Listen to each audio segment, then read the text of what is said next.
This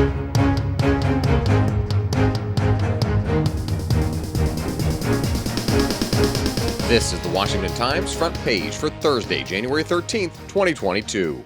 Thanks for joining us. I'm George Gerbo. The Department of Labor reports consumer prices jumped 7% in December, marking the highest cost of living increase since 1982. Dave Boyer reports prices rose on a wide variety of goods for the year, such as 6% on food, 17% on furniture, and 33% for propane. Used vehicle prices increased 3.5% in December because of persistent supply chain shortages of semiconductors and other parts. Core inflation, which doesn't include food and energy costs, jumped 5.5%, the highest level since 1991. President Biden and his advisors are increasingly calling inflation and supply chain bottlenecks global problems, implying the challenges are partly out of the administration's control. Fears are rising that Russian President Vladimir Putin is intent on invading Ukraine, as U.S. and NATO talks with Russian officials failed to produce a commitment for Russia to draw down a major troop buildup. Guy Taylor and Dave Sands report Deputy Secretary of State Wendy Sherman, who led the United States in the talks, told reporters the U.S. and NATO stood firm in rejecting key Russian security demands for easing tensions over Ukraine, but left open the possibility of further talks.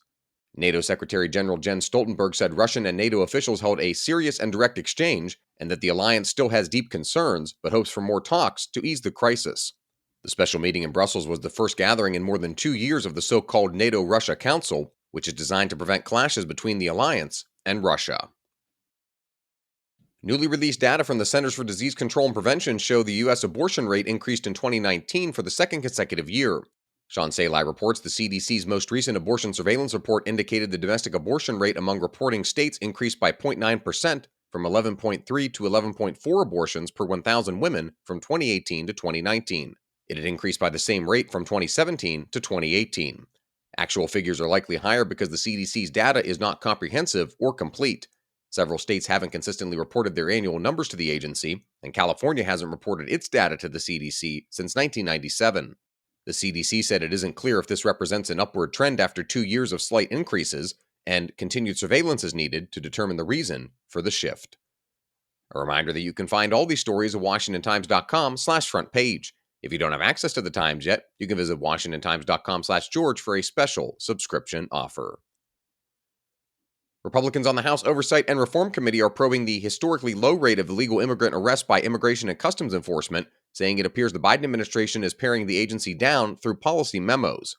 Committee Ranking Member James Comer and Economic and Consumer Policy Subcommittee Ranking Member Michael Cloud have sent a letter to the agency demanding data on why it's arresting and deporting people at a much slower pace than in the past. Stephen Dinan reports they tied the decrease to policies implemented in February and renewed in September that limit the ability of ICE officers to go after illegal immigrants, except in the most serious cases. The Department of Homeland Security, in a letter to Republican House members last month, defended its policies, saying ICE doesn't have the resources to go after every target, so it must be judicious in those that it does pursue. An analysis shows campaign money is flooding Secretary of State races in battleground states nationwide.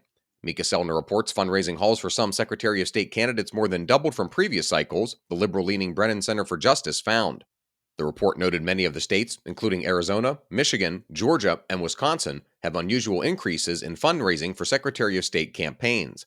The increases could be tied to efforts to affect voting laws, as Secretaries of State administer elections in most states. And finally, Ryan Lovelace takes us inside of the fastest-growing digital trend, non-fungible tokens. NFTs, as they're known for short, are digital certificates attached to a real-world item, such as an image or video, that can't be replicated. It's recorded on blockchain or a digital ledger. The certificate conveys authenticity and digital ownership.